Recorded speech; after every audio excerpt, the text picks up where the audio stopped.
Yep, go. I'll count you in, Madam Mayor. 3, 2, 1. Council acknowledges the Wadawurrung traditional owners of this land, and I pay my respects to all elders past and present and to all Aboriginal and Torres Strait Islander people who are part of the Geelong community today. This meeting is being broadcast on the internet and the recording of the meeting will be published on Council's website. Good evening, everybody, and thank you once again for tuning in. As you can see, tonight's meeting is again being held entirely online with all the councillors dialed in via Zoom. In the current environment, we think this is the safest way to conduct our meetings, and it is allowable under the emergency measures passed by the Victorian Parliament back in April. An online meeting doesn't change anything as far as the debate or the decision-making process. It's just that we're not in the same room. And for the community, it doesn't change a thing either, given that we are still streaming live online as usual. You actually get to see us a little bit closer up, and we have to make sure we stay smiling all the time.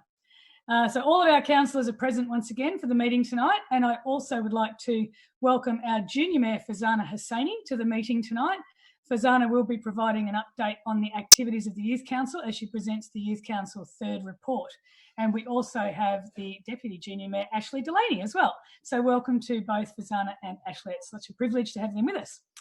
Big thanks again to the Greater Geelong community for all your ongoing efforts to limit the spread of COVID-19, particularly as we all get our heads around another period of stage 3 restrictions. We recognise that it's difficult. We do encourage you to keep doing all of those things that we've been asked to do. Stay at home as much as possible, wear your face mask whenever you're out, and physically distance yourself from others. And of course, if you do experience any symptoms, please get yourself tested straight away and then isolate at home until you've received your results. That's really important. And if you do experience symptoms ongoing, just make sure you do follow those processes. With a committed effort from our entire community over the next 6 weeks, so it's 5 now, we can help bring active cases numbers down and also hopefully see the restrictions eased. And since the Council's last meeting, Greater Geelong has very sadly had its first deaths as a result of COVID-19, and our thoughts and best wishes are with the loved ones of those who have been lost. It's an incredibly difficult time, and we do really pass our greatest sympathies on to those families and loved ones. It is a stark reminder that this virus is having a huge impact, not only in our community, but around the world as well. And it's difficult times, so please remember to be kind to each other, look after yourselves and each other, and to remain as positive as you can. On that note, let's begin the meeting. I don't think we have any apologies for this evening. Once again, we have a full council, which is fantastic. Do we have any requests for leave of absence from any councillors tonight? No, that's good. Everybody's committed to staying. I think it's partly because we can't go anywhere to have a leave of absence. Now, confirmation of minutes. Can I please have a mover and a seconder to confirm the minutes of the community-focused council meeting held on July 14th, 2020? Thank you, Councillor Mansfield. Seconded, Councillor Sullivan. Thank you. All those in favour? Thank you. Carried. Those against? That's carried. Thank you. Public question and submission time. With the meeting procedures, we still have 45 minutes for question time, but we don't have members of the community here in the gallery to ask questions or make submissions. Instead, we accept the questions online. We've received only one question and submission, and that has now received a response via email. So it's important to note that each councillor always reads the questions and submissions as they come in. And we won't read the question out in full for the record for the sake of transparency, though the following person has sent in a question and has received a reply, and that reply will be up on the website. It's from Sarah Roberts about the Roslyn Road Footpath Special Rates and Charges Scheme. So thank you, Sarah, for sending in that question. Do we have any petitions to be tabled? I believe we do, from Councillor Contell. Thanks, Madam Mayor. Yes, I've had a petition presented to me from John and Veronica Terracall of Garden Street, Geelong. Some 64 signatories on the petition.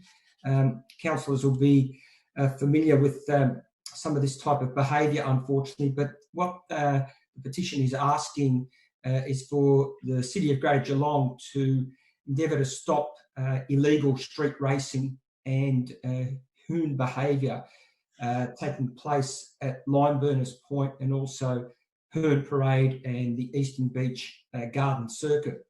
So what residents are telling me is that circuit around around Eastern Beach is really being used as a racetrack on weekends. And in fact, I don't live all that far from there, and I can confirm that you can hear some of that occurring of a night time on a weekend with the engine roaring and some of the screeching that's occurring. And we've seen the mess and destruction that's being left behind in the car park at Line Burners.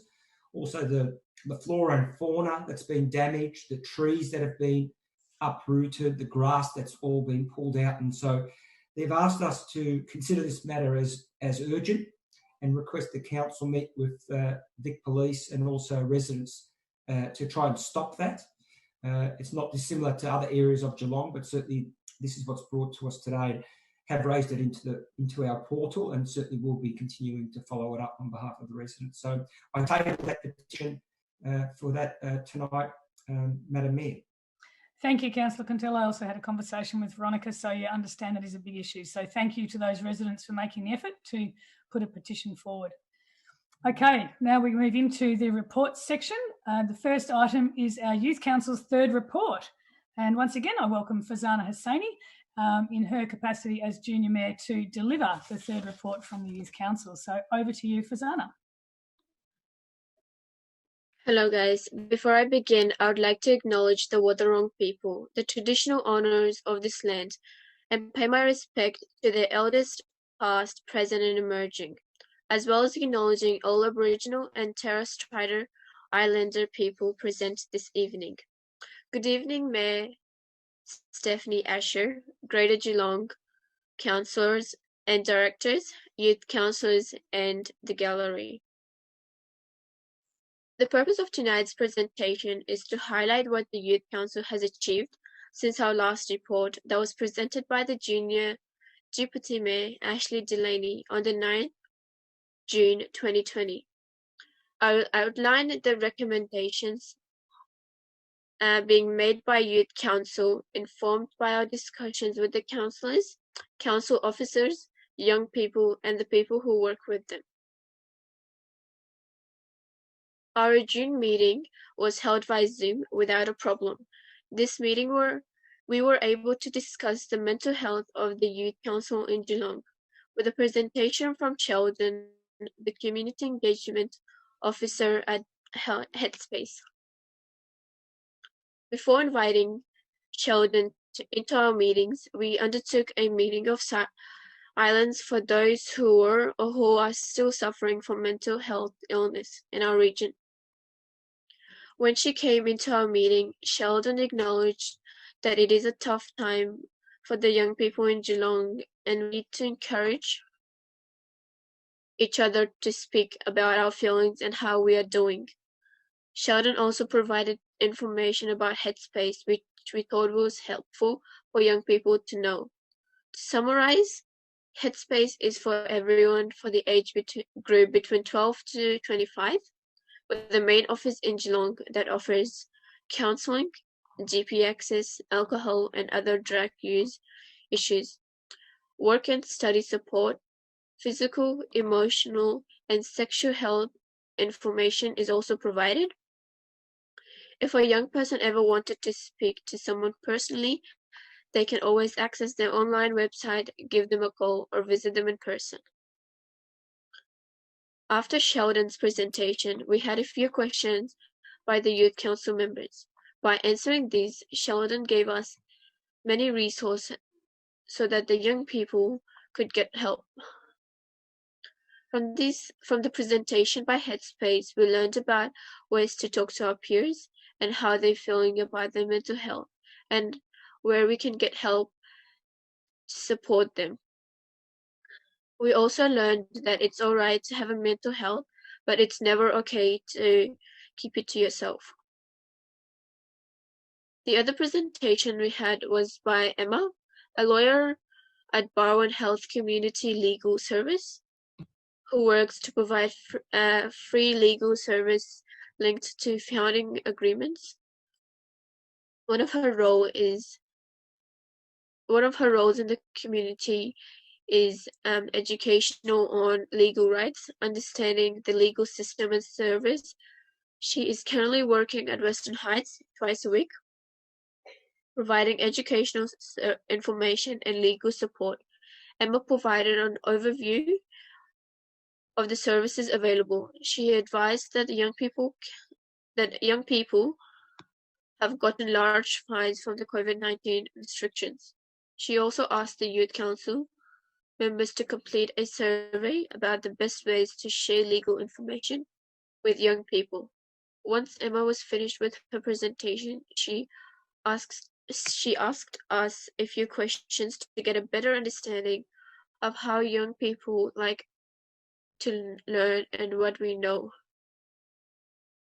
It was a great night with the opportunity of meeting two different people and learning new things.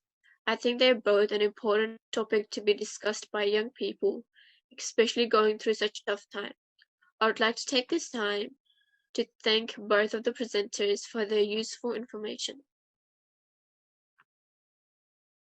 Youth Council believes it is important for young people to have a voice and for that voice to be heard, especially in this very tough time. Using different opportunities for us to engage with young people, like our social media page, is especially good for people who are not very confident in sharing their ideas with their peers. The Youth Council Instagram page is going well so far. All our Youth Council members have been introduced and has shared some information about themselves through photos and that interest them and questions that they have answered. In our Youth Council, we have a talented group of people who are working on these posts so that we can create and promote new ideas for the Youth Council of Greater Geelong. Youth Council have also been in media lately, with our work being shared in articles in local newspapers and online. For example, I was recently involved in a piece to celebrate Refuge Week. I wanted to be part of this as I thought it was a great way for other people to be inspired by a peer. I was also able to share my story and give other people the confidence that they can be someone like me. The articles in the local newspaper about our discussion on mental health were also very positive. It was a great way to share what we are doing with adults who can then support the young people that they know or work with. We are very grateful for the people who are listening to our voice and sharing what we are saying, as it is helping us use our platform and to share what we do, like Council does, and with the wider group.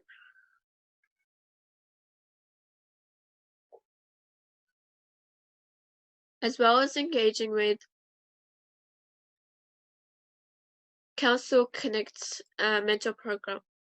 As well as engaging with other young people, the Council Connect program has given us the chance to speak and learn from the councillors. So far, we've been introduced to our ward councillors, taken on advice about public speaking, and gotten a deeper understanding of how council meetings and local government process works.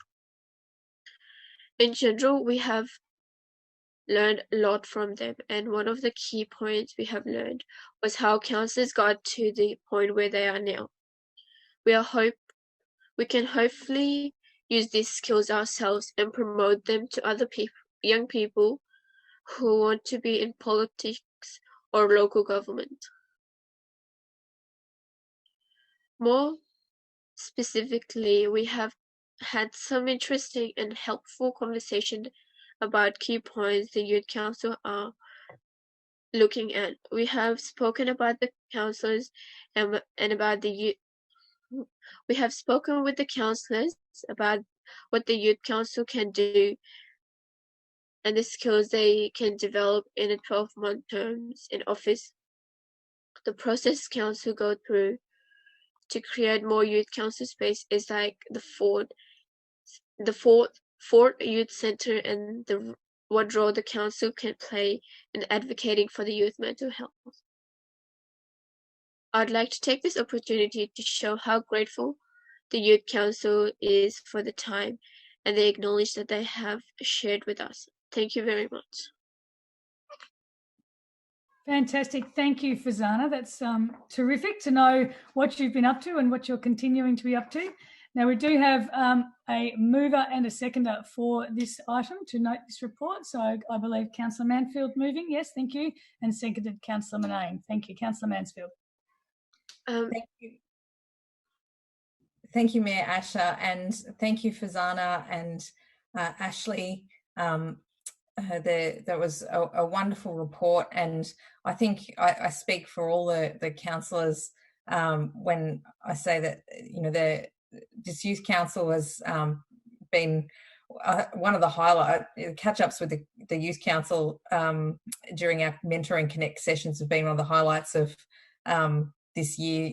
Certainly the sessions that I've been at with Councillor Murray, we've been challenged by the Brownbill Ward councillors on a whole range of different issues, but also it's been really refreshing to hear your perspective on issues, particularly during this really difficult time.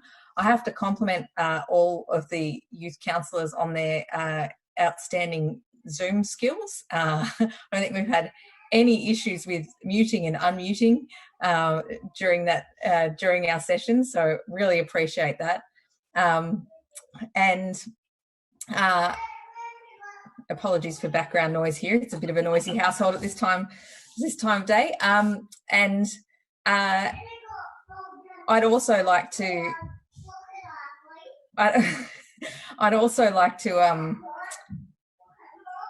Sorry.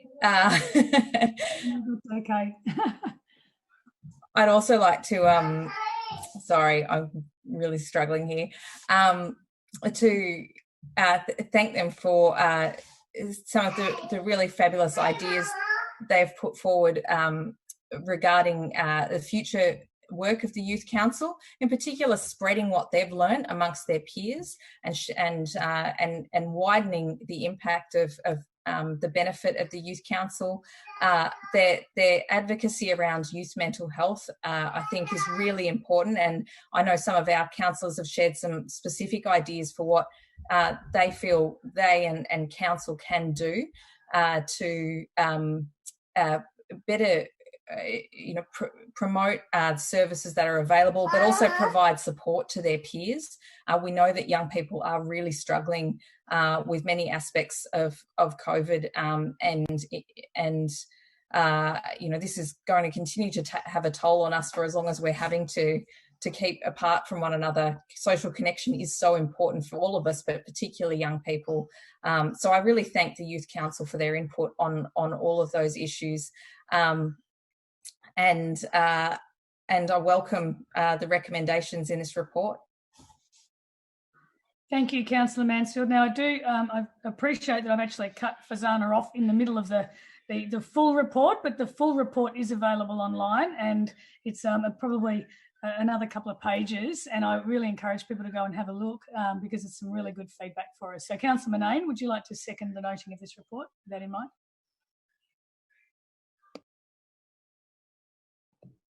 Yeah, thank you, Madam Mayor. I'd just also like to thank Fazana and Ashley for coming this evening, and all the members of their Youth Council Advisory Committee for the work they're doing and the leadership they're showing to the young people in our community. I think what's now evident that this year and last year's committees are proving what a wonderful program the Youth Council is. So congratulations, girls, on what you're doing, especially as Councillor Mansfield has said, the work that you're doing with the mental health initiative through Headspace was terrific, and clearly the views of the young people are fairly precious because you're so close to the action of your peers, and so clearly we should be listening carefully to what you've got to say. And I'd encourage you to keep talking to both council officers and your ward councillors about these matters, because we have much to learn, and certainly it's advice well received and hopefully well taken. I'd also like to thank you thank the committee for their feedback regarding clause 4.3.2 of your terms of reference, where the youth councillors are not eligible to seek a second term. It's valuable feedback. This is a matter that's previously been debated by councillors you may or may not be aware of. And so, you know, it'll probably be on the back of your feedback, it'll probably be revisited for some more discussion, possibly by the future council. So please, we welcome that feedback, and we'll certainly take notice of the feedback. Thank you again for the report, and we look forward to receiving your final report in December. Thank you, Councillor Monet. Now, other councillors, I am really conscious that all the feedback was in the second half of the report. So if we can have the councillors have their say, and then I might actually ask Fazana just to finish off as well, if you're ready to do that, Fazana, because that was my error. So apologies for that. So, Anthony, Councillor Aitken. It's all right. I'll continue. I'll let the other councillors have a chat first, perhaps Fazana, and then you can finish off and conclude. Is that okay? Thanks. Okay, Councillor Aitken. Thank you very much, Madam Mayor. Look, I too want to endorse the comments that have been made. This has actually been a difficult year and continues to be a difficult year for everybody because of COVID-19.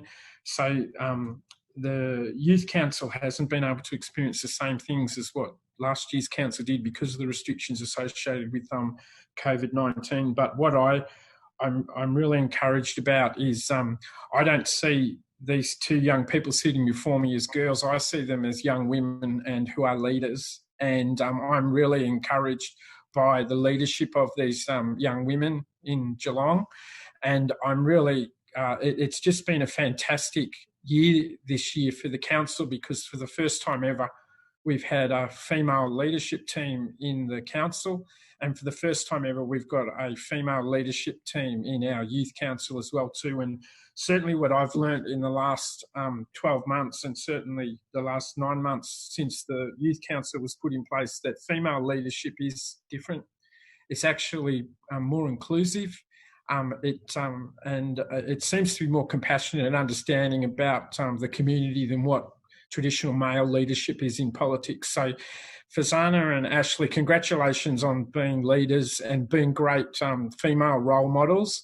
Kylie and Stephanie know what I think about their leadership, because it's the first time in 150 years that only the second time we've had a female mayor and the first time we've had a female mayor and deputy leadership team without any males involved in it. And I think that's one of the great successes and what should be recognised of this particular council, that we are not just raising the bar, we're actually smashing the glass ceiling by supporting women and young women in leadership roles in politics, which is not traditional for Geelong. And I think that reflects the focus of what Fazana has already said. The most important thing she's talked about in terms of COVID-19 is the mental health and well-being of fellow young people and young people associated with the Youth Council. And I think that is a great reflection of both Ashley and Fazana's leadership and their compassion and empathy and understanding. It's a massive issue. It continues to be a massive issue. Because of COVID-19, it's elevated even higher. The isolation, I mean, I just feel for all young people that are missing out on the opportunity to actually socialise and be with their friends, which is what being young is all about, is actually being with your friend set, and you're being denied that at the present time. So I tilt my hat to you. Thank you for your ongoing leadership, and thanks for being great young women leaders in Geelong, the two of you. Yeah.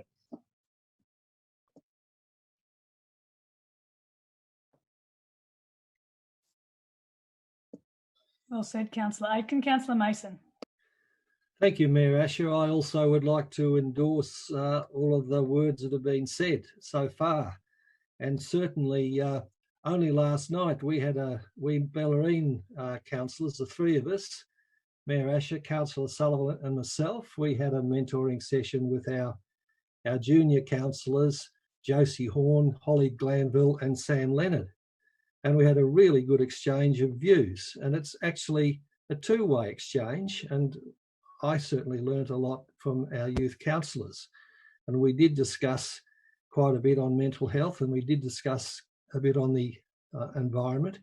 But we focused, actually, the word leadership's been used a lot tonight, and we actually focused on the qualities of leadership, and we had really rich discussions on the qualities required in leadership, and they're wide-ranging, and we had really rich discussions last night, and I'm really impressed with the quality and capacity of our Bellerin youth councillors, as is, I'm sure, all of my councillor colleagues and the youth councillors from the other wards.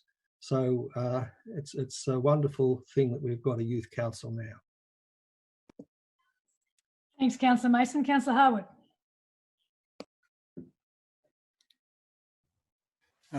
Thank you, Mayor Asher.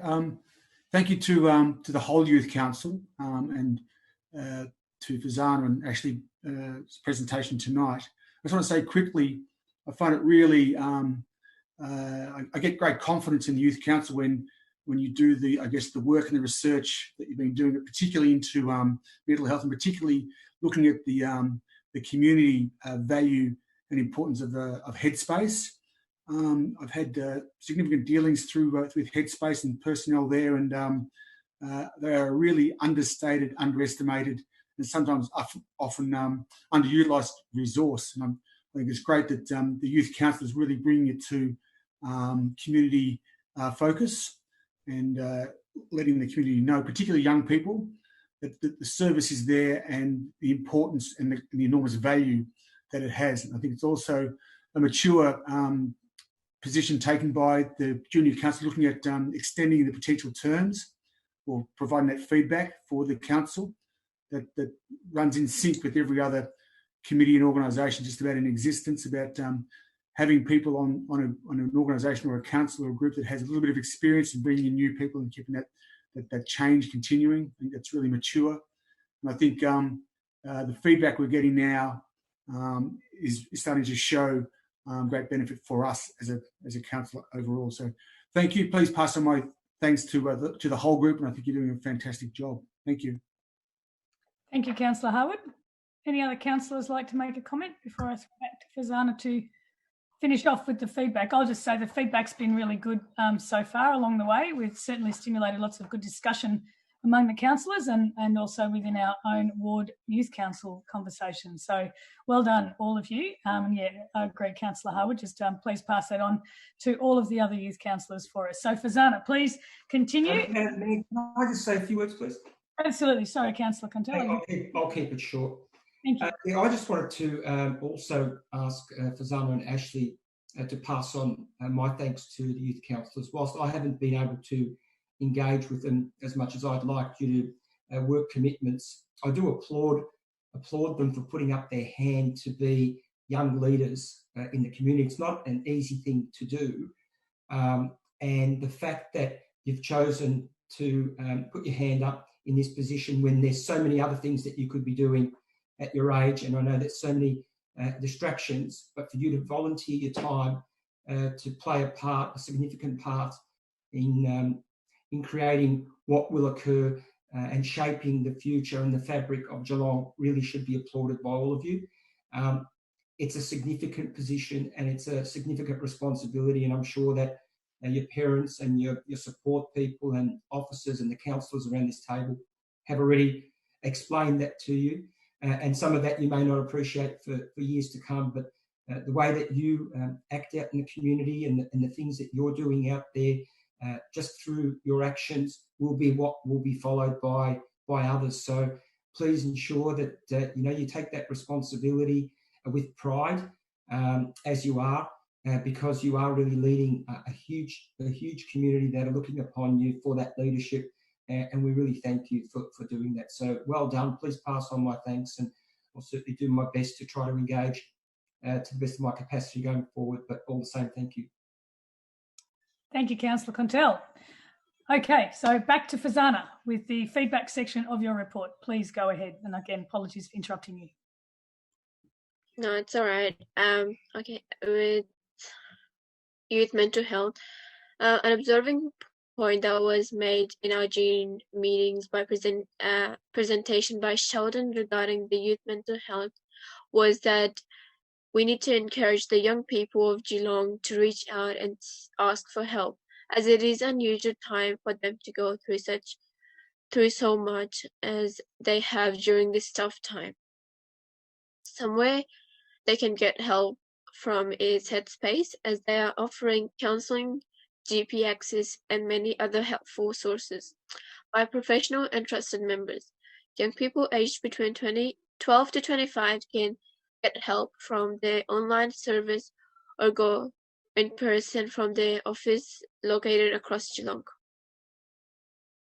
Youth Council advocates that Council promotes the sources like Headspace to the community using methods like social media, city news, community updates, and other appropriate channels. The Youth Council terms and office. The Youth Council believes that there have been many opportunities in the first 6 months of our membership term. We are grateful for those, and we feel we are starting to successfully use our time together. However, there are also challenges not only for this year with COVID-19 restriction, but also with the 12-month term in general. We used a small part of our Youth Council meeting together to think about the positive and eliminations of serving as youth councillors for 12 months, as well as the key points to consider if advocating for a longer terms in office. To get more information, Youth Council developed points that we can discuss with councillors during our Council Connect program sessions.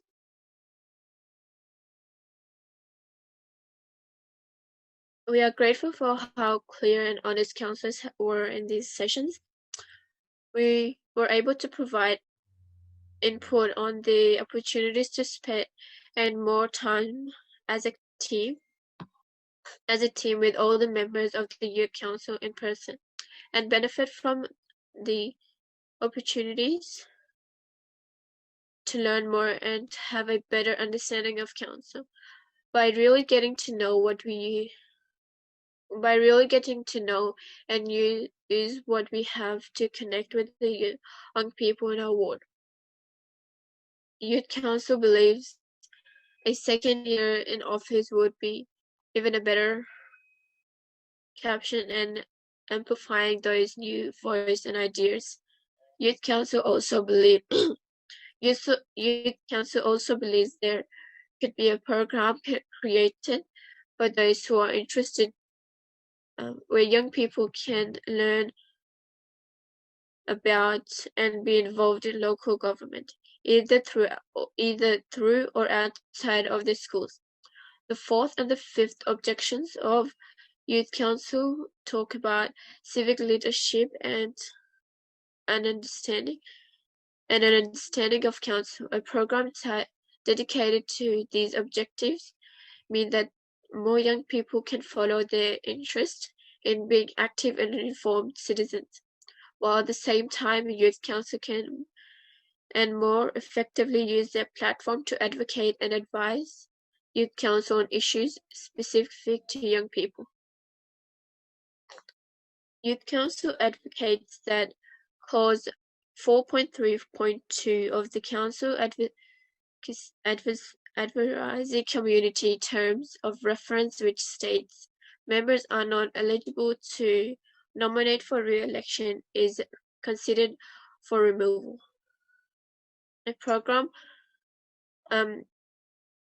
Youth Council also advocates that a program where young people can learn about local government is created and promoted to schools within the local government area.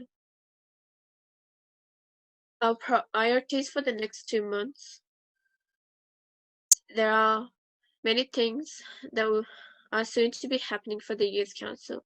We'll be speaking to commissions for children and young people to give our perspective on how COVID-19 has affected young people in Greater Geelong region.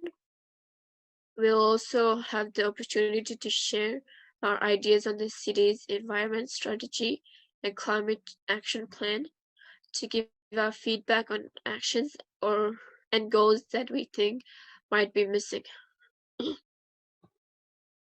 I want to restate what Ashley had previously stated in her report, that it is important for us to continue to work together in a tough time like this.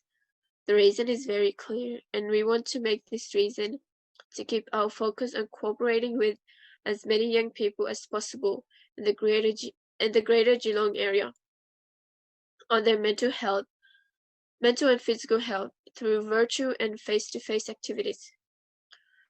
To conclude, the Geelong Youth Council have been working productively over the past few months and have came across difficulties concerning COVID-19 and the restrictions. Through all, the Youth Council have been working together and are able to keep up with everything. We have used what we have learned to make informed recommendations to Council. The next report to the Council will be presented on 8th of December with another update of Youth Council's work and achievements. Thank you. Thank you very much, Fazana. Well said and great recommendations. I'll now throw to Councillor Mansfield to close. Thank you, Mayor Asher, and thank you, Fazana. Look, I think you've, with that, wonderful summary of the remainder of your report there, you've really summarised well all of the recommendations from Youth Council and all of the wonderful work you've been doing. I thank my fellow councillors for their comments and just reiterate my thanks to the Youth Council for the fabulous work you're doing. I think this is a great initiative of Council, having set up a Youth Council. We have a wonderful resource here. I look forward to Youth Councillors providing us with their feedback, ideas, their leadership, and continuing to challenge us as we move forward. So thank you once again, and I fully support all the recommendations you've put forward. Thank you, Councillor Mansfield. So we'll put this motion to the vote. All those in favour? Those against? Carried. Thank you very much. And thanks once again for joining us tonight. It was a delight to have you on board. Okay, item number 2 is the North Bellerin pool, the preferred location, to be moved by Councillor Sullivan and seconded by Councillor Mason. Thank you, Councillor Sullivan. Lovely. Thank you, Madam Mayor. Before us this evening, we have a recommendation to resolve the preferred site for development of a new Northern Bellerin Aquatic Centre, encompassing of an outdoor 50-metre pool, as well as further stages of development.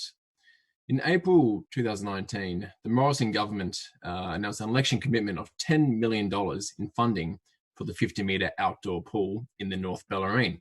This is thanks to the tireless work of Senator Sarah Henderson in her role at the time as a member for Corangamite. The city, in turn, commissioned a scoping study to explore the costs and benefits of investing in a 50-metre outdoor pool in the Drysdale catchment area. A scoping study which reiterated what all Bellerin residents know, that such an investment is sorely needed. In March 2020, Council resolved to note the scoping study that identified 2 potential locations for the new pool, which stood up above the rest, those being the Drysdale Depot and the Drysdale Sporting Precinct. After extensive internal investigation and consulting the community advocacy group, the proposed location for the new 50-metre pool is the Drysdale Sporting Precinct. The key reasons for this proposal when compared to the depot site are accessibility to the North Bellerin community. This is by car, public transport, or on foot. Integration with the local area, including local schools and other community facilities, and the surrounding landscape. And as well as long-term financial and social sustainability, including the potential for the facility to become more fully integrated in the future.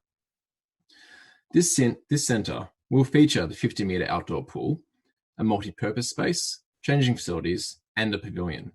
This will complete the first stage of an evolving vision, a vision to expand this centre to include aquatic therapy pools, learn-to-swim areas. The list goes on.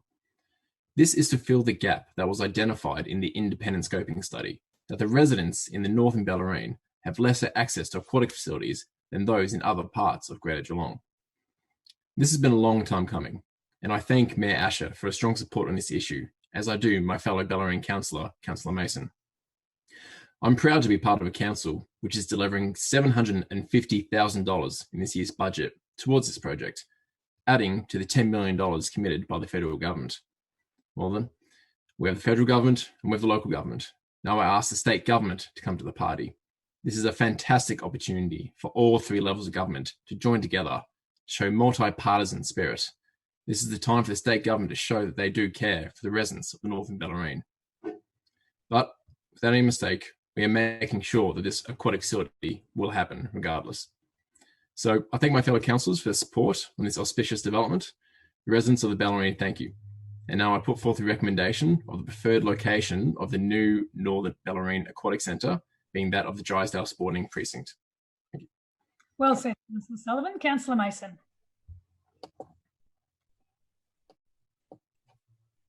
Thank you, Mayor Asher and Councillor Sullivan, and I fully endorse everything, of course, which Councillor Sullivan said.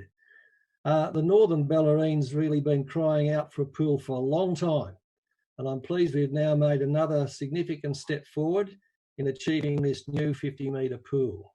And now we know that the preferred site is the Drysdale Sporting Precinct.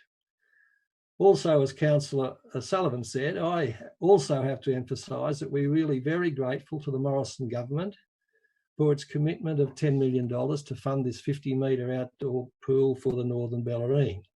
And I acknowledge the ongoing support of both Senator Henderson and the member for Corangamite, Libby Coker, for mobilising this $10 million grant. And it's clear that whichever site would have been chosen, we'd still need more funds. And I also call on the state government to assist in topping up our initial $5 million shortfall.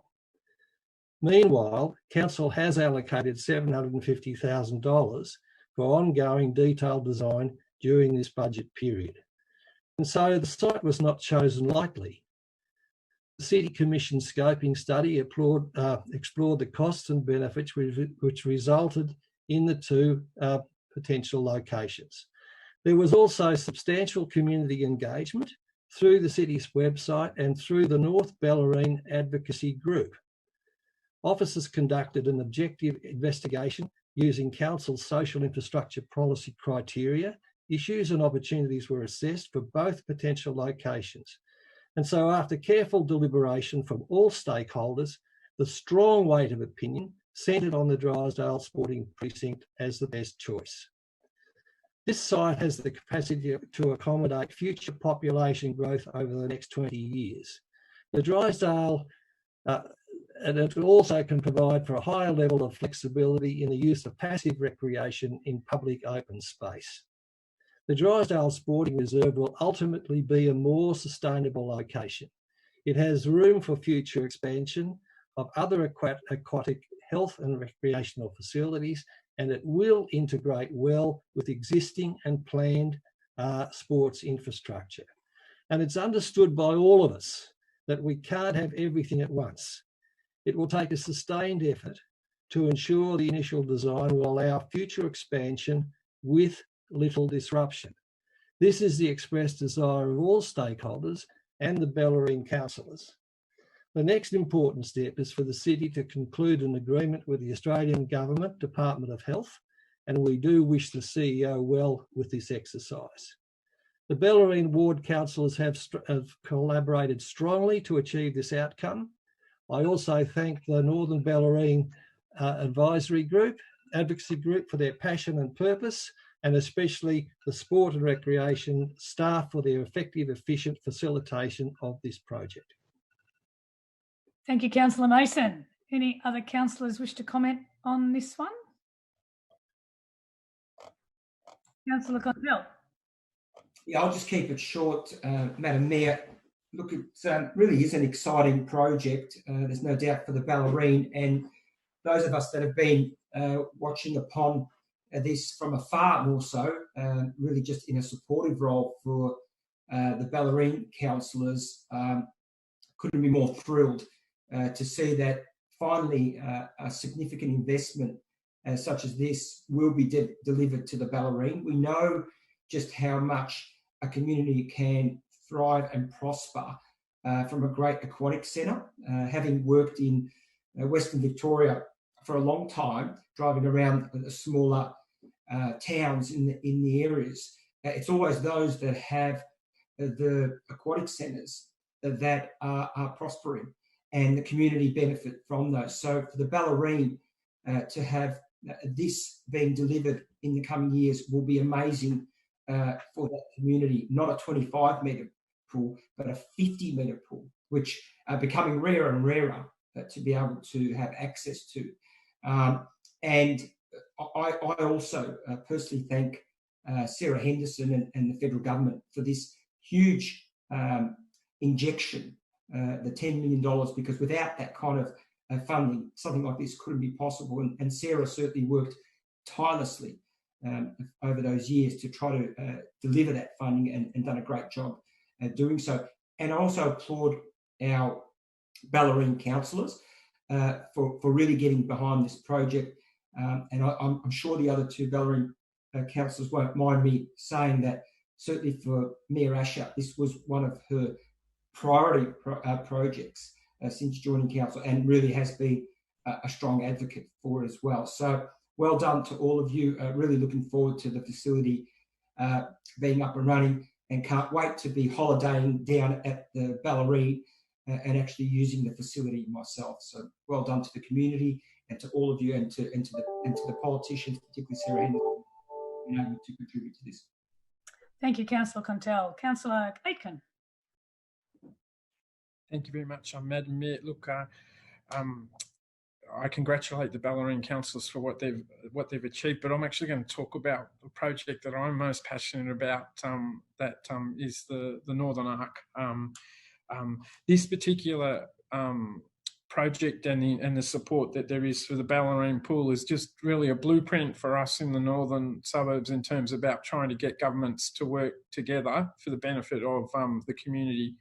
What is encouraging is that Senator Henderson, now who is a senator for the whole of Victoria, actually represents the northern suburbs of Geelong now, which she didn't have the capacity to do that before when she was the member for Corangamite.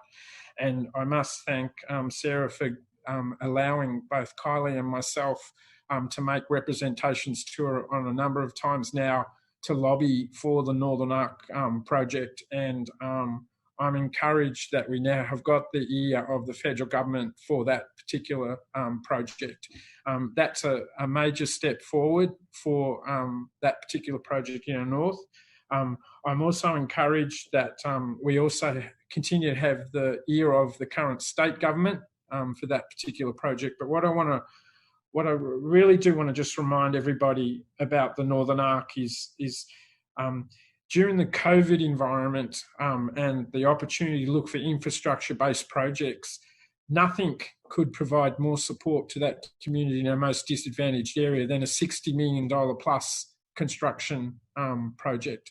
And that the reason why it is bigger than just a 50-metre pool is that what we did support on council, and Kylie and I personally intervened to make sure that land was given up by the community to be able to help build the Barwon Health North facility that exists on that site location. And we were able to intervene quite early on in our term as councillors to help that to actually occur. But that facility, if it's just left there standing alone, will never reach its full potential to try to address the significant disadvantage and health issues that exist in the northern parts of Geelong. Without the Northern Arc being built as part of and adjacent to the Barwon North facility, we won't address issues about nutrition. We won't address issues about obesity. We won't address issues about diabetes. We won't actually impact on the generational entrenched disadvantage that exists in the northern suburbs of Geelong. And why does the Northern Arc help assist that? Well, it actually does. Why can't we have the best hydrotherapy pool in Geelong, which would be built in the Northern Arc if it is funded by our state and federal governments to support the $20 million plus commitment that the council has made? Why can't we have the allied health and other complementary? Are you calling a Yeah, point of order? point of order. Look, I thought this agenda item was about the Bellerin pool, Madam Mayor. Okay. Can you go to the point, please, Councillor Aitken? Yep. Well, I actually think it is important to talk about the funding commitments that have been made for the Bellerin. The federal government has made commitments for it. They've made none for the Northern Arc at this point in time, but I'm encouraged by the commitments that they're attempting and making overtures to us now. I'm also encouraged by the state government to try and address that issue as well too. We also have the opportunity to be able to build Geelong's newest and most significant civic event space as part of the Northern Arc, which is something that the Northern Bellerin pool could also look at as well too, that you may be able to find some civic opportunities that exist in that precinct as well too. We have a great opportunity as a council to put forward a COVID-based infrastructure project, and I look forward to continuing to lobbying for that. And I congratulate the 3 Bellerin councillors and the Senator for Victoria that has ensured that this facility actually gets built in the Bellerin. Now we have to try and look for the same level of support for our northern suburb community as well too. And I won't be silenced because this is an important issue, and I will continue to fight for it while I'm a councillor of the City of Greater Geelong and when I'm not a councillor for the City of Greater Geelong. Passion, commitment, and we fight for the North. We want our fair share. Thank you, Councillor Aitken. And lobbying for your own community is one thing. Topic is pools. Thank you. Any other councillors like to talk on this one? Councillor Grisbeck, thank you. Thank you, Madam Mayor. And I'd just like to say during COVID, that we opened Cardinia Pool, and it was a really interesting experience. And I think this is what we're going to get down in the Bellerin with this particular opportunity, is that you see in times when people need to exercise, and the take up at Cardinia Pool during this particular time, while we're in sort of a COVID lens, was outstanding. So this particular investment in the Bellerin is going to provide another opportunity for health and wellbeing just down in the Bellerin. So we're really pleased that it is an outdoor pool and that it has room for expansion at some future date. So thank you, Madam Mayor. Thank you, Madam Deputy. Any other comments on this one? No, I'll make a quick comment. Particularly in response to Councillor Contell saying that this has been a pet project of mine. It's actually been fantastic teamwork from all the councillors, certainly from Councillor Sullivan, always pushing for his Northern Bellerin people. As a Port Arlington resident, I know that the Port Arlington pool closure was a high impact on the community there. And of course, Drysdale being the central and natural point for it. The decision was always about which is the best location, and it really was half a dozen of one, 6 of the other. So I thank the officers for going through a very rigorous exercise to present a case for the most conducive site, which the Drysdale Sporting Precinct stacks up on a lot of different levels, not least logic. One other point that was made about 50-metre pools being a rarity, actually they're not. They're incurring more and more. They're experiencing a bit of a resurgence, not least because certainly life-saving and swim schools and things have realised that swimming in 25-metre pools is not necessarily conducive to swimming competently. So 50-metre pools are a product that are very much recognised in terms of swimming competence, and it's a product that we've lacked on the Bellerin for a very long time. In fact, we've got the ocean, but you obviously can't swim year-round. You can't swim in the dark, and you can't necessarily coach people swimming in the ocean. So having a 50-metre pool is something that the swimming communities really wanted. And as the Cardinia Ward councillors and the Brownbill councillors certainly know, given that they've got 3 50-metre pools within a 5-minute or 10-minute drive of them, what a bonus it is to have that product nearby. So well done to the officers. Fantastic effort from the community to put their views forward. There's been 2 decades that I've been living down here that I've been hearing about this. So it's really exciting to make sure that it's actually coming to fruition. So well done to everybody. Thank you. And if there's no more comments, we go back to Councillor Sullivan to close. Thank you, Madam Mayor, Mayor Usher, and for your comments as well, and to all my fellow councillors for their support.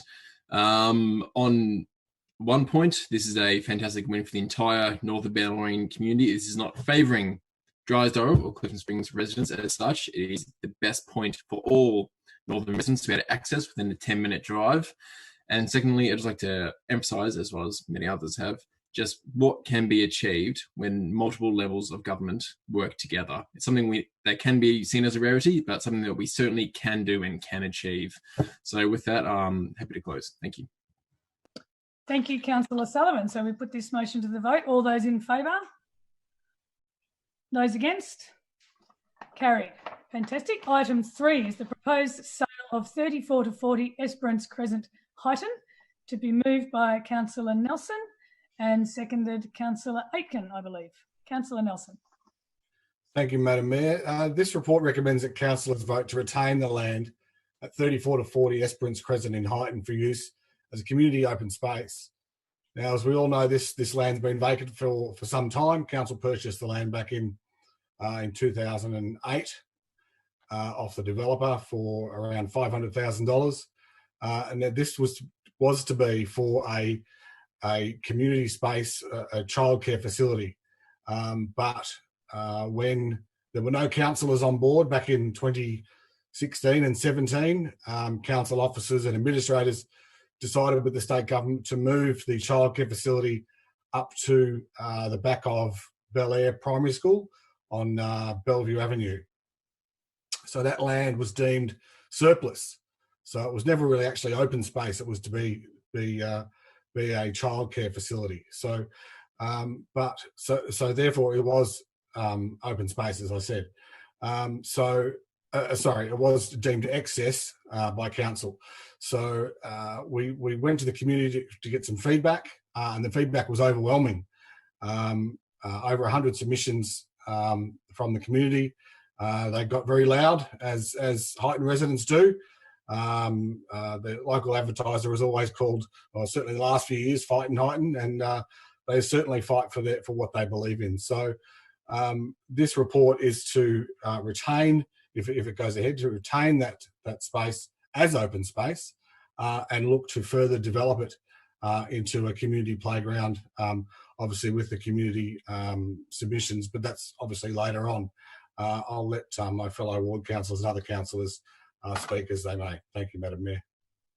Thank you, Councillor Nelson. Councillor Aitken. Thank you very much, Mayor Asher. Look, as the Finance Chair, it is appropriate to talk about the process because, look, this issue's been portrayed and reported on as a backflip by Council. In fact, it's not a backflip. Council goes through, has a due process that it has to follow for the sale of land. In fact, the officers make a recommendation about what they would like to do in terms of surplus asset, but the local government legislation actually says that council can't sell land without actually consulting with the community. And and the reason for that due process is exactly what's happened with this particular piece of land. We've consulted with the community, and the community overwhelmingly has said that it should be retained within community ownership. And that's exactly what the process is set up to do. No councillors sitting here, I don't believe anyone, unless Councillor Manane or Councillor Harwood have got a different position as the local ward councillors, but no councillor has said that they supported the sale of this land. It was actually a recommendation from our administration. And due process was followed where the legislation says that we do have to consult with our community. The community has now come back and said that they, in that process, we should not sell it. They have presented very good arguments, and our officers have now recommended to us, who are the final decision makers on this issue, and that recommendation is that we should not sell it. It is not surplus to the community's needs. In fact, the community has strongly argued why it should be retained in their ownership and it should continue. So we have actually followed due process, exactly why the legislation was established, and I congratulate everybody involved, and the officers don't have anguish either. They've actually attempted to try to meet the ambitious asset sales that we have to build the civic accommodation facility, and they have brought forward these assets to try to meet that financial commitments that we've endorsed as a council group. And as a consequence, we've done the right due process, and we've now reached, I think, the right conclusion and supportive of the council and community that actually represents the Heighton area, and in particular the leadership from Councillor Nelson. Very well explained, Councillor Aitken. Thank you. Councillor Manane. You need to come off mute, Pat. Councillor Manane. Sorry about that. I'd just like to confirm my support for retaining the land up at Highton and thank my fellow ward councillors, Councillor Harwood and Councillor Nelson, for their support of also retaining this land. I also confirm that if I was lucky enough to be re-elected at the next term of this council, I'd be supporting a master plan to gain a clearer understanding of how this reserve could actually best be developed to support the local residents. It's been there for quite some time now, and it's great to have it, but let's see what it could do for the community. So let's do that bit of master planning and see what the public think is best for the use of the land. We do have a bit of a lack of public open space in this new subdivisional area of Highton, so that needs to be fixed, and this is a good opportunity to do it. Unfortunately, I was unable to vote on this matter when it last came to council, but having said that, the community feedback is now in, and I'll be supporting the community's aspirations when they come forward with their feedback in the master planning process. Thank you. Thank you, Councillor Manane. Councillor Harwood.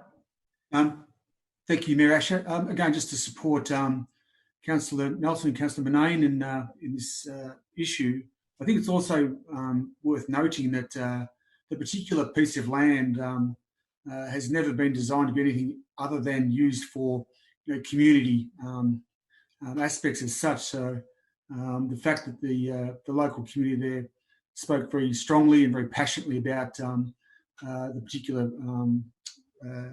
piece of land, again, speaks volumes of what they think they'd like to see there. And I think they backed it up with good evidence by virtue of there not being a lot of playground space in and around that particular new development. It stretches up to the ring road, down to the river, and up to the highway, up to Bellerin Road. So it is landlocked in there a bit, and there's not a lot of actual playground space. So they mounted a very strong evidence-based, logical argument as to why it should be developed for potential community use. So well done to the community there. They went through the proper process. We've gone through the proper process, and hopefully we'll get a good result for the community. Thank you. Thank you, Councillor Howard. Any other councillors like to comment on this one? Back to Councillor Nelson to close. Thank you, Madam Mayor. I was just reading some of the suggestions that the residents were talking about or that they've asked. Picnic pods, barbecues, art facilities, a dog park. Well, we're getting a dog park in Belmont, just down the road. We are building it soon, so please stay tuned.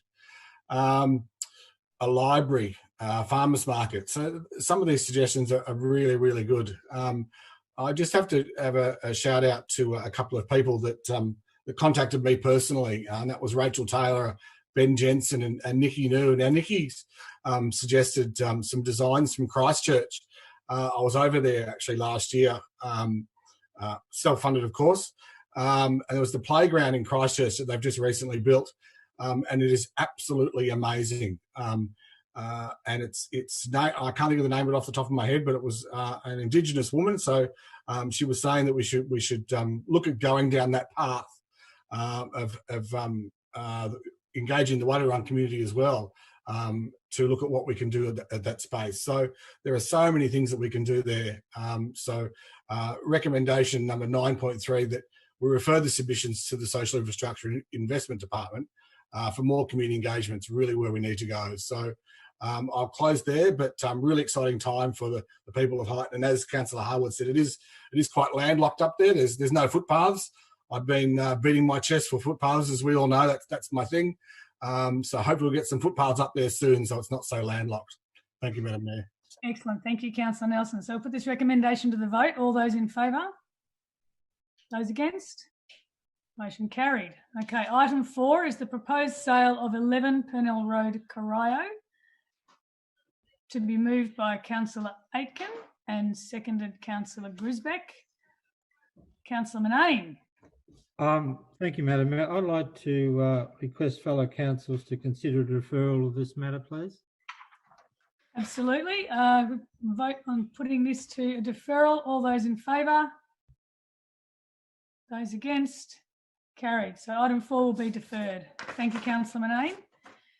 Item 5 is the Geelong Major Events Committee Annual Report 2019-20, to be moved by Councillor Murray, I believe, and seconded Councillor Sullivan. Councillor Murray. Yes, thank you, Madam Mayor. This is the Geelong Major Events Annual Report 2019 to 2020. The Geelong Major Events focus is on attracting and sponsoring major events for the region based on the economic and reputational outcomes that they provide. Between the 1st of July of last year and June of this year, there were 20 supported major events scheduled. 14 of those were completed successfully, 2 partially delivered, and 4 were cancelled. And of course, those 2 partially delivered and 4 cancelled were because of the COVID restrictions that came in. The events that went ahead stimulated economic activity estimated at $53.2 million, which supports the equivalent of an estimated 426 full-time jobs and represents a return of investment of 45 to 1. There's also the social benefits, with 80% offering free public access to an estimated 360,000 people being participants and spectators attending the events. And of course, there's also the legacy left to the community through redeveloped or newly constructed infrastructure. The event with the biggest economic benefit to the region is the Cadell Evans Great Ocean Road Race, with an estimated economic value of 11.2 million, and then the festival sales with 10.3 million, and then the Geelong Revival Festival, which was last year's, of course, and unfortunately won't go ahead this year because of the COVID, but we'll be back in a new date and time slot next year, so we look forward to that. So, Madam Mayor, I'll leave it for Councillor Sullivan. Thank you, Councillor Murray. Councillor Sullivan. Thank you, Madam Mayor, and thank you, Councillor Murray. Summed that up quite nicely there. I will. There are some fantastic numbers that came out through GME. It's extraordinarily hardworking committee and with hardworking staff, and all the event organisers in our region just do an amazing job of promoting the City of Greater Geelong to the world. You know, we host world-class events down here. We are known as an events region. They do so much more than simply put money in boost our local economy. Having fantastic events and community events as well makes our lives that much richer. You know, we have so many interests and so many passions going on. But these are tough times for the major events, tourism, all the above.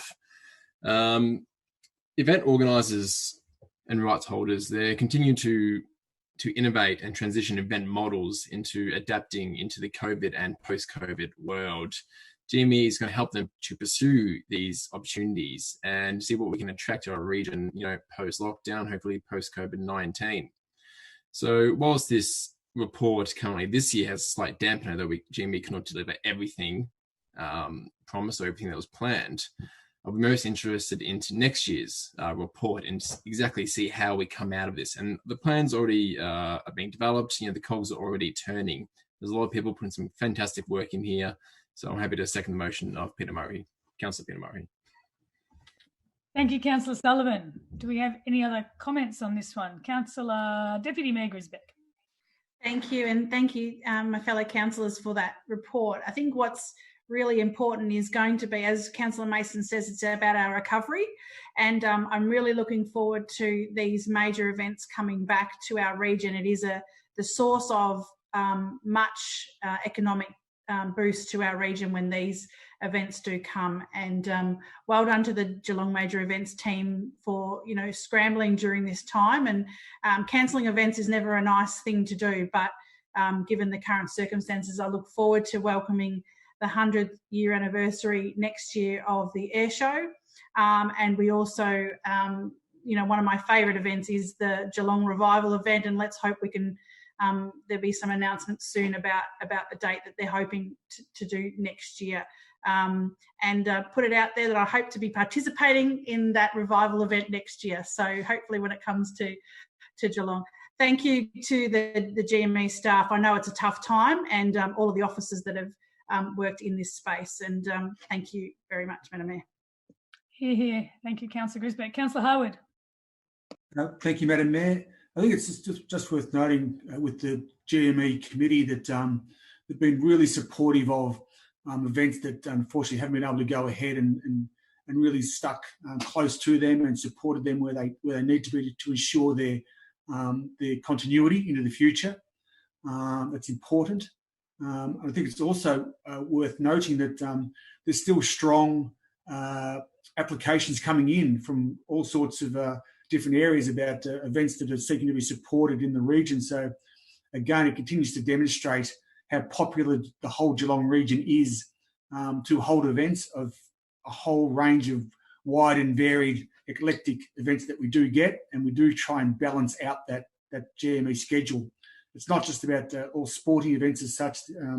It's quite varied and diverse, which we take great pride in. So we look forward to the future. It will come. We will get back to some sense of normality. We will get back to events. We will get back to getting the community together and enjoying each other's company. And when the time comes, and Geelong will be ready, and we'll put on a huge show when we get back into the full swing of GME.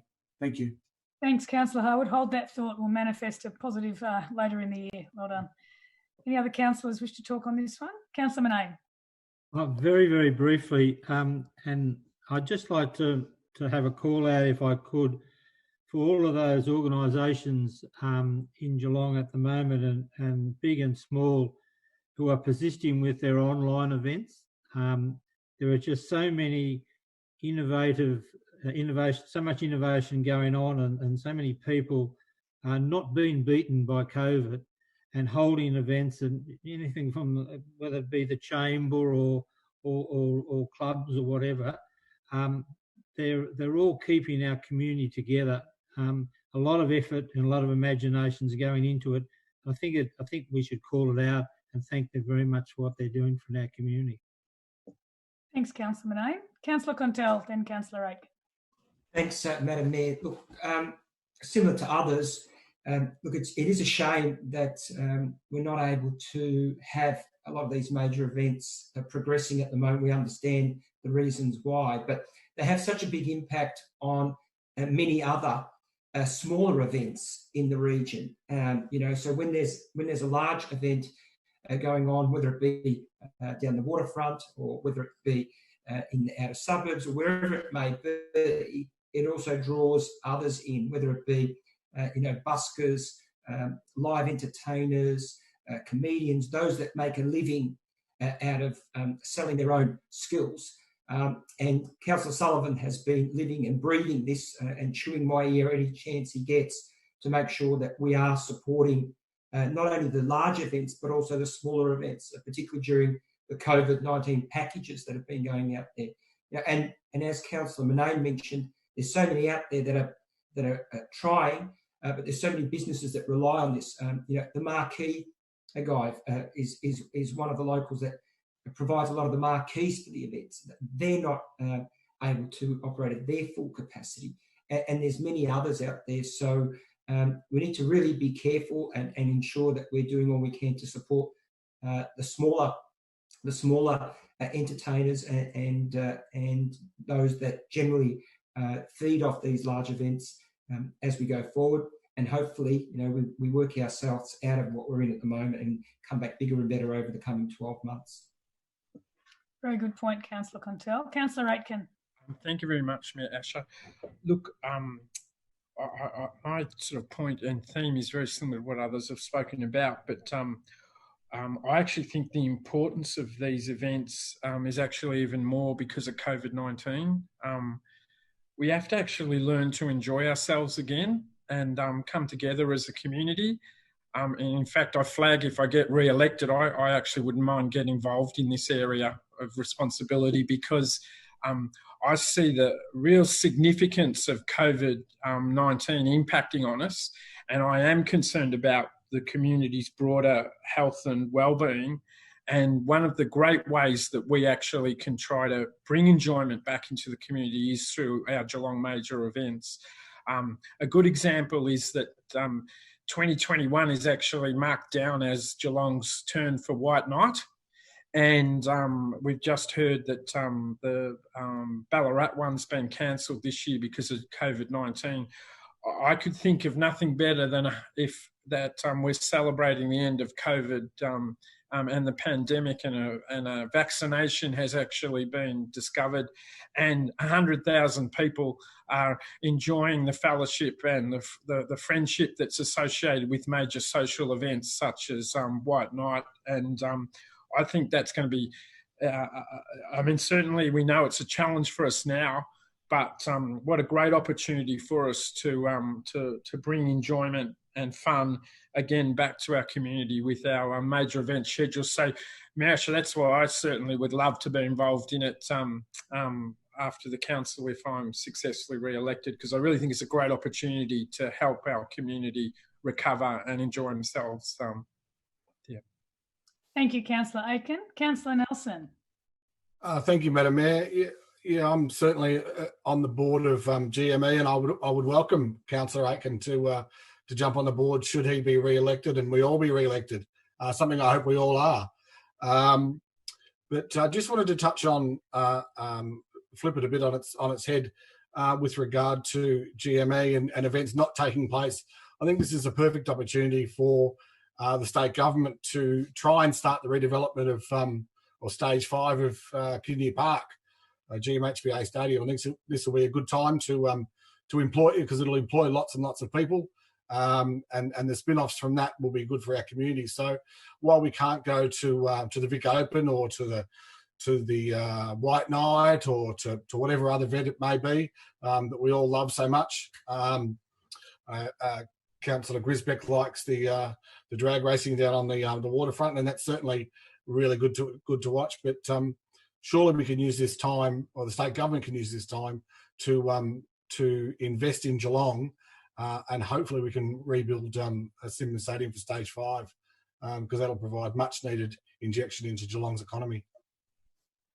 Thanks, Councillor Nelson. Any other comments before we go back to Councillor Murray to close? Go, Councillor Murray. Yeah, thank you. And I thank my fellow councillors for all their constructive comments, and certainly all true, absolutely. It's been a difficult time for the committee the past few months, and looking towards the end of the year, there's certainly doesn't appear to be much hope of a major event occurring before the end of the year, the longer this goes.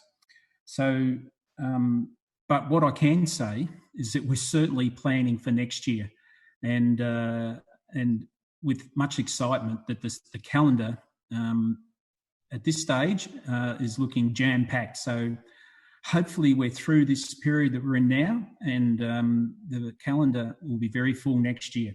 And I want to take this opportunity to thank Sharon Cockrell, in charge there at the GME, and all the staff. Certainly it's been a difficult time and they've had to adjust big time. So we thank Sharon and her staff for their contribution. And we look forward to the revival next year. I did see a photo, Councillor Grisbeck, of a vehicle up on a hoist. So that is exciting that we may see that down the waterfront. So with that, I'll leave it to you, Madam Mayor. Thank you, Councillor Murray. Well said. So on that note, we'll put the recommendation for the GME annual report to the vote. All those in favour? Those against? Carried. Item 6 is tender 200058 Hernhill Reserve Pavilion construction, to be moved by Councillor Murray and seconded by Councillor Contell. Councillor Murray. Thank you, Madam Mayor. This actually gives me particular pleasure to move this recommendation. I was involved in the early days on this council, and this project, I think, had been sitting in a cupboard for some time and was brought back to life. It was brought back to life originally as the Wedge, which doesn't exist anymore. But the Herne Hill Master Plan, which was endorsed by this council in November 2018. And of course, this is the St Joseph's Football and Netball Club and the St Peter's Cricket Club at Herne Hill Reserve. The master plan outlined the redevelopment and consolidation of the existing football and the cricket club pavilions into a multi-use pavilion. So with this project, the two existing sports pavilions and pavements are to be demolished, and a new sports pavilion, external pavement, bin enclosure and timekeeper's box are to be constructed. The total cost of this project was $4.5 million. So the contract, if awarded tonight, will go to the Plan Group, Geelong Proprietary Limited, who are building themselves quite a reputation. Previous projects that they have completed in Geelong and the recent works at Sacred Heart College, and also the redevelopment of St Mary's Football Club, and they're currently doing the development at Western Oval. So it's an exciting time for St Peter's Cricket Club, and in particular the St Joseph's Football and Netball Club. And I wanted just to highlight that the club's contribution to this of $250,000. There's not many clubs, local clubs in the Geelong region that can contribute such an amount to this project, but it certainly hasn't happened overnight. And they have run a very successful grand final lunch for a number of years, and the money that they made from that has gone into this building project. So I congratulate those involved initially who started at that grand final lunch for their foresight and commitment in the early days, and to Todd Devine, President, and Rob Trelful, Vice President, and all those who are involved up at St Joey's. Congratulations, it's an exciting time, and the should be demolished, I think, in the first week of September, and maybe, fingers crossed, games played and the completion of the rooms by about April next year. So, Madam Mayor, let's leave for other councillors to comment. Thank you, Councillor Murray. Councillor Contell. Thanks, Madam Mayor, and thanks to Councillor Murray for an excellent summary. If you head up to the pavilion there, it's like a Murray shrine.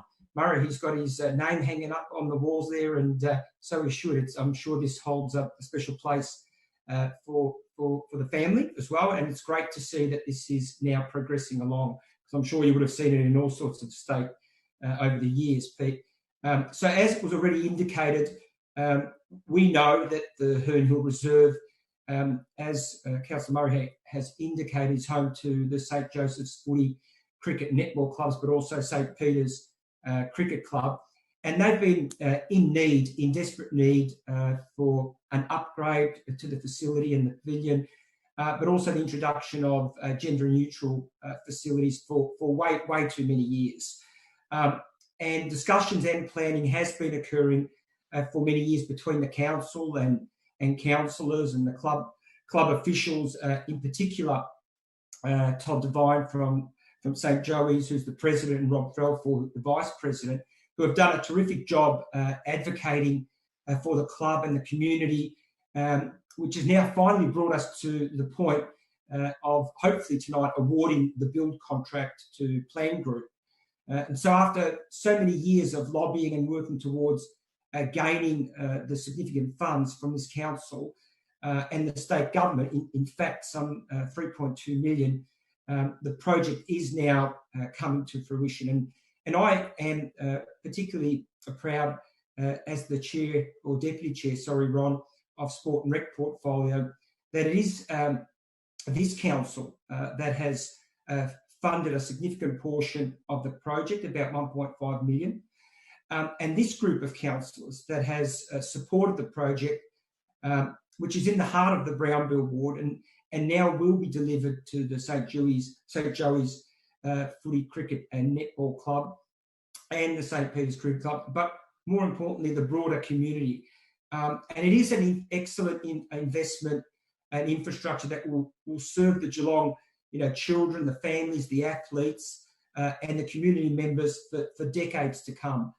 And look, if the COVID restrictions permit us, it'll be extremely exciting if we can, attend the sod turning to celebrate what will be a magnificent milestone and a memorable occasion, of course, for so many who have worked hard to achieve this, none more so than St. Joseph's and St. Peter's sporting communities. And so we thank the state government for their funding commitment. We thank the council for its significant commitment and this group of councillors, and also St. Joseph's for, as Councillor Murray has said, $250,000, which is no small amount for a small community club. And we congratulate the entire community. I'll be finishing in a second, particularly Todd Devine and Rob Felfel for their leadership, and to the council officers who have worked so hard along the years to pull this together. Thank you, Councillor Contell. Councillor Aitken. Thank you very much, Madam Mayor. Look, it's really fascinating because there's a lot of history about this particular site location, of course, and it's been under a lot of stress for a long time. The St. Peter's Footy Club, of course, used to play there as well too, and it sadly folded. And it's a historical lesson for those people who have just come involved in the last few years at that site location. People assume that because it's St. Joey's, it's actually associated with the school, and it is a standalone organisation. What has been really good is that that significant Catholic school, boys' school has been a great feeder of young players to St. Joey's, but that club has actually had to stand alone and compete against all the other sporting clubs throughout and footy clubs throughout the whole of Geelong. And what is good is, look, we've done master plans and we continue to do master plans, and they don't get funded. They sit on the shelf. And the real catalyst for this particular project was when the state government and Christine Cousins made the announcement in September 2018 of a $1.5 million commitment towards this particular project. The reality is, without that announcement, we wouldn't have reached the stage where we are today.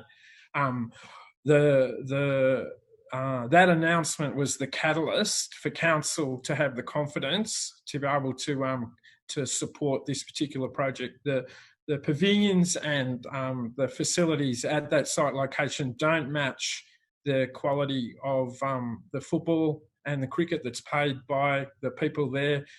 This is an upgrade of significance to that site location. It's of historical importance that this has been undertaken. And I really personally want to congratulate Christine Cousins for her involvement to listen to the community when she did and make the significant announcement of $1.5 million towards this project, because we wouldn't be here today without it. That was the catalyst for council. That was the catalyst for the football club to be able to start their fundraising campaign to raise $250,000 towards the project as well too. And ultimately was the catalyst for us to actually implement and take a master plan off the shelf and actually deliver it and benefit the whole of the community. So congratulations to all the community and sporting clubs that are going to benefit from this investment. And thank you very much to the state government. And I look forward and hopefully encourage the state government to be a catalyst of many other projects throughout the Geelong region, just as they have with this one, Mayor Asher. Thank you, Councillor Aitken. Well said. Any other councillors wish to talk about this one? Councillor Mansfield. Thank you, Mayor Asher. Look, just quickly, I was reflecting. It must be a couple of years now since Councillor Murray and Councillor Contell and myself were out there one evening just discussing these very plans. So it's great to see them finally moving along. That night I remember, the clubhouse was just buzzing with all the young athletes and families who'd been out training and playing games, throughout that weekday evening. And I think it just demonstrates the real value of community sports. Brings so many people together. And I know a lot of community sports clubs are probably, and all the people who are engaged with them are finding this period difficult, where they can't get out and about and do the things that that I don't know really add some richness to their lives. And I'm looking forward to the time when we can all get back involved in community sports, and hopefully this will be a fabulous facility to host all of the groups that currently use it, and many into the future. Thank you, Councillor Mansfield. Councillor Nelson. Oh, thank you, Madam Mayor. I just wanted to have a couple of words. I remember back in the late 70s going down there to watch my brothers play for the Bull Ants back in the day, and that east part of the ravine hasn't changed much since the 70s. So it certainly needs to be upgraded. We've upgraded Anarchy, we've upgraded Ammos. So these guys have certainly been waiting a long time. Congratulations to Todd Devine and Rob Threlfall. I've spoken to those boys on a number of occasions throughout the years since I've been a councillor. So it's hard work for them that they finally got that over the line. It's great the state government are putting their hand in their pocket for this project for the two clubs there. As an old Joey boy, not everyone that goes to Joey's lives in Bramble. Some of us live over here in Aitken. So it'll be good to see some of my community use this facility as well. So congratulations all around to everyone and to my fellow councillors in the Bramble ward. Thank you, Councillor Nelson. Any others to talk on this one? Back to Councillor Murray to close. Thank you. Thank you, Madam Mayor, and I think all the councillors that spoke there certainly covered a wide range. I just want to correct a couple of things. Councillor Contell, I never played for St Joseph's. They were in fact my opposition. I was a St Mary's boy, and my name certainly won't be up on a wall at St Joseph's, I can guarantee that. And St Peter's actually didn't fold. Councillor Aitken, they merged with Geelong West. And I have certainly been an opposition player in the St Peter's room and in the St Joseph's room many, many years ago. And you're right, they are still the same change rooms now as they were way back then. And you reflect on your sport, especially in times like this. And I've got to say how great it has been just for those 3 weeks when the junior football and netball played before they were stopped a couple of weeks ago, to be able to, you're moving around, you could hear a whistle and you could hear kids yelling and playing sport and, people cheering or whatever it was. And those sounds of a Saturday, to me, they really were great to hear, but they only lasted a few weeks, and now it's all off to next year.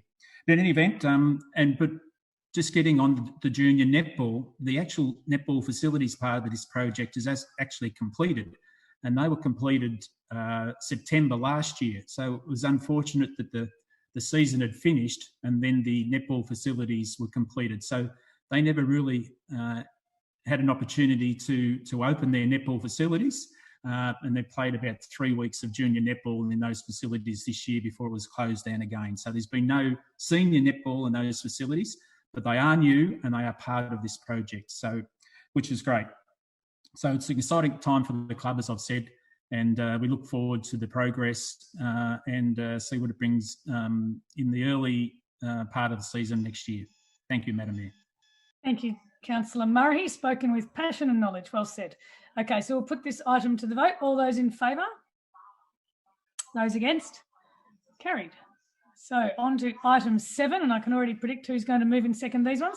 The revocation of flood-prone area designation of new lots at Armstrong Estate, stage 44, to be moved by Councillor Manane and seconded by Councillor Nelson. Thank you, Councillor Manane.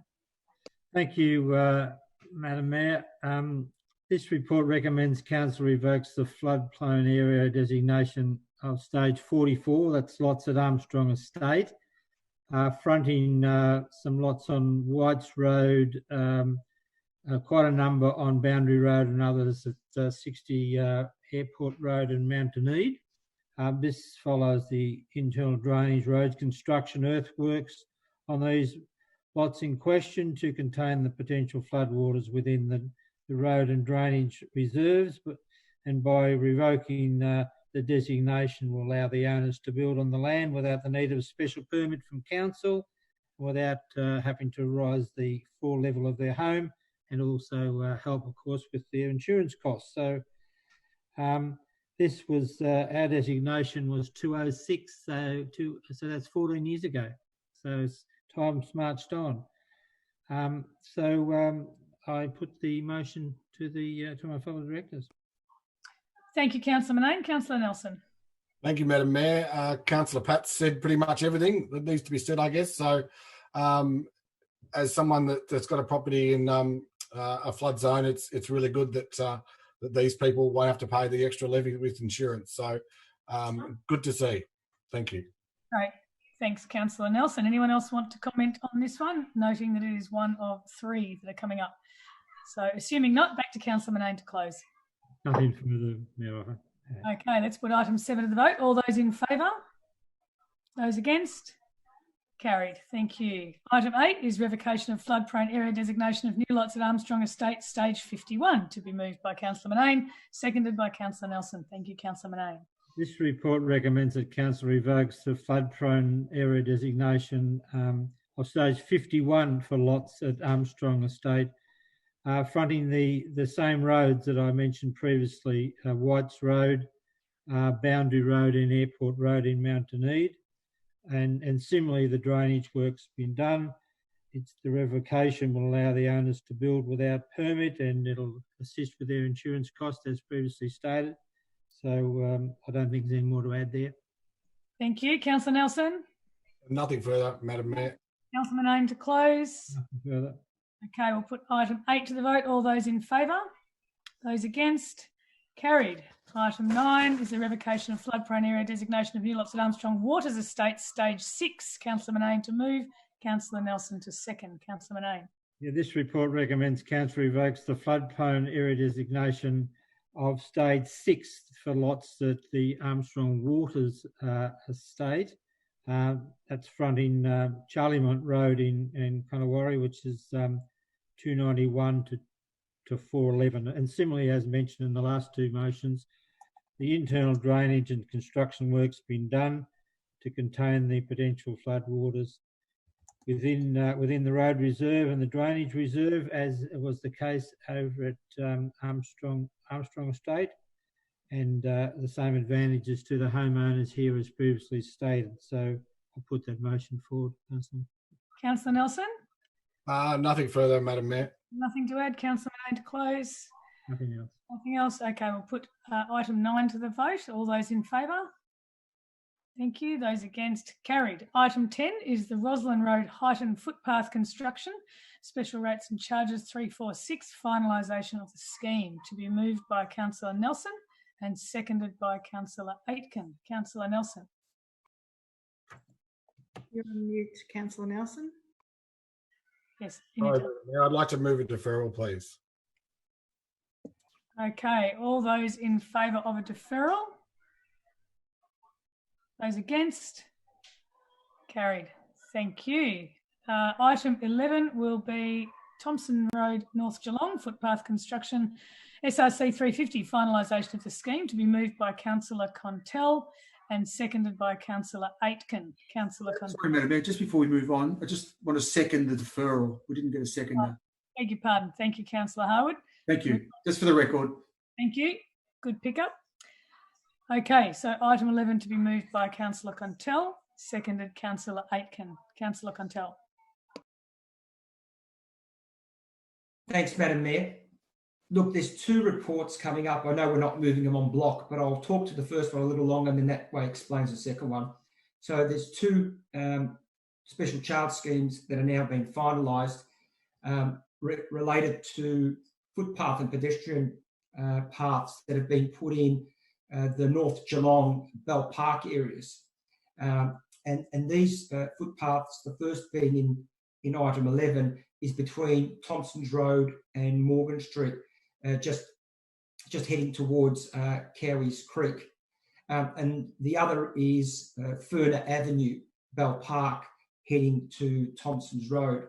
Those that know the area, these are really important links. And if you think back prior to 2017, they were busy roads, and they still are, that had no pedestrian paths, yet they had childcare centres that young parents had to try and take their children to, early learning centres, also major arterial roads for people to try and get to from suburbs, particularly those living in Lower Bell Park, heading towards Thompson Road. There was just no actual links. There was walking paths and bike paths heading to sort of dead ends, and they were really dangerous areas. And going back about 5 years ago, the community really was asking for council to try to help, particularly those parents that were going to the early childhood centres.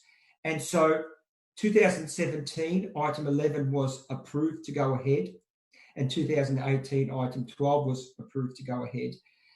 Those links have now been established, and it's amazing when you're driving in and around that area. My parents don't live far from there.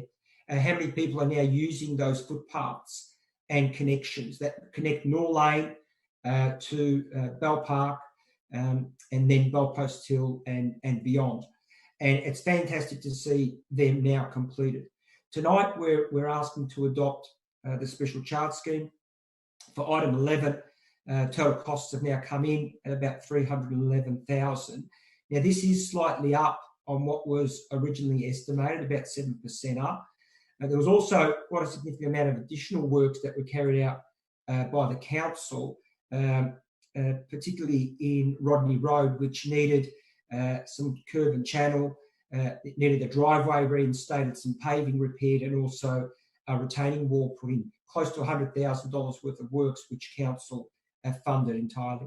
So that's what this is about. Thought I'd paint the picture. That'll make the second report flow a little quicker, and I'll leave it to Councillor Aitken to provide more detail. Thank you, Councillor Contell. Well explained. Councillor Aitken. Look, I actually don't have too much further because I think Councillor Contell has actually summed it up very well for those councillors that may not have read the report. But what it does do is, look, Thompson's Road is actually our most deadly street and road in Geelong at the present time. Vic Roads and state government is actually spending significant amount of money to try to address the safety issues associated with it. And don't underestimate the significance of actually creating these footpaths to assist in that process as well too. If you live north of Cowies Creek, it's a residential street, Thompson's Road. If you live south of Cowies Creek, it's actually quite a significant industrial area. And then if you live south of Separation Street, it becomes a residential area and a mixed-use industrial area as well too. So, and why does the community need to have access to this point as a piece of community infrastructure? Well, in fact, the Thompson's Road is actually one of the major bus routes that joins the northern suburbs to Geelong. And so you actually need a footpath to get to the bus stops that actually are along the road. And it's amazing to think that the community's accepted what they've had for the 70 years of residential existence in that locality, where they've actually not had footpaths to actually get to bus shelters to actually use that public transport, or to use the amenity that Councillor Contell has actually referred to, because there are childcare facilities, there's the school in terms of North Geelong Secondary College, and there's significant community activity that occurs on. There's a really fantastic skate park, which is a private enterprise that's in one of the old wool stores along there as well, too, called the Park, which is really popular with our young people out in the northern suburbs.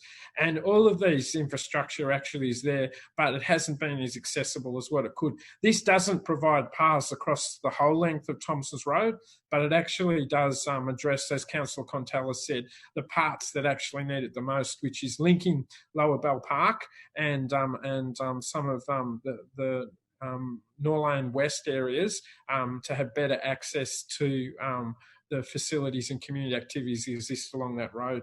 Sadly, it is a special rates and charges, so landowners are going to be asked to contribute towards it, but the reality is it wouldn't have been undertaken and funded at all. It would have continued the last 70 years of just been mud, slush and inappropriate access. And as our community is actually ageing in those areas, Lower Bell Park and Norlane West, they actually do need better infrastructure like footpaths so that they can actually move around the community.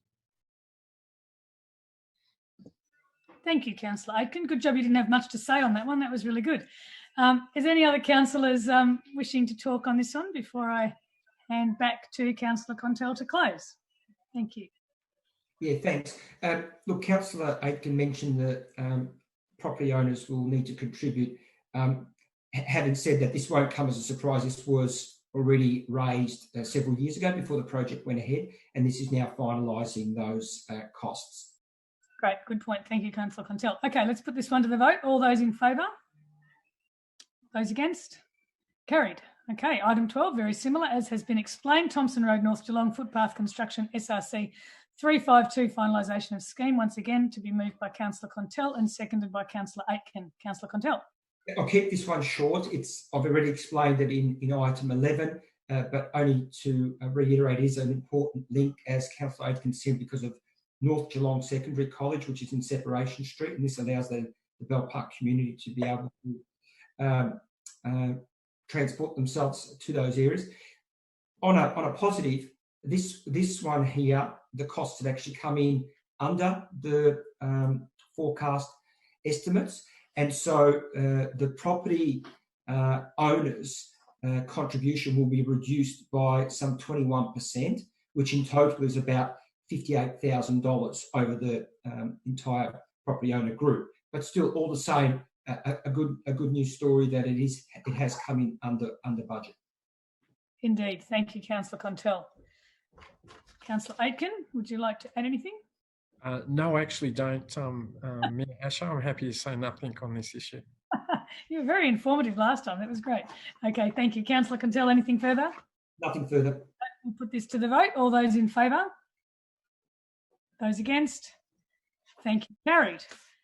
Okay, now we move into the next section of the meeting, the exciting part, which is the urgent business item, which Councillor Contell has proposed COVID-19 free parking in all on and off-street casual car parking places in CBD Geelong.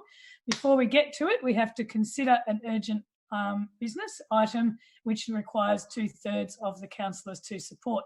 That's in accordance with our meeting procedures local law. So it needs 8 votes in favour of considering this item as urgent this evening. So can I please have a mover and seconder to consider this item as urgent business? Mover, Councillor Contell, seconder, Councillor Grisbeck. Okay, we just put this one straight to the vote. So all those in favour of hearing this item tonight, raise hands. 1, 2, 3, 4, 5, 6. So we don't have sufficient votes. So this will now be moved to the next meeting. So moved on to the next meeting. And that is Councillor Contell. Councillor Grisbeck, beg your pardon.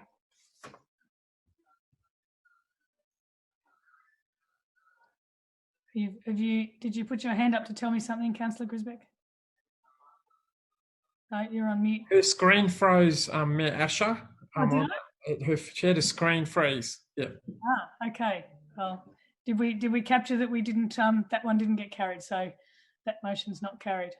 And now she's dropped out because of bad internet out in the northern suburbs, because the Liberal Party didn't allow us to have fibre to node. But we'll keep fighting for that. All those people that live in Newtown that have got good NBN, come out to Lara because you can't. Point of order, Madam Mayor. Can you just get on with and finish the meeting, please? We're about to finish the meeting. Thank you, Councillor Howard. So we can now close the meeting. And I was looking at my watch at the time. 8:50 is what I have on my watch, and I declare the meeting closed at that time. So thank you, everybody.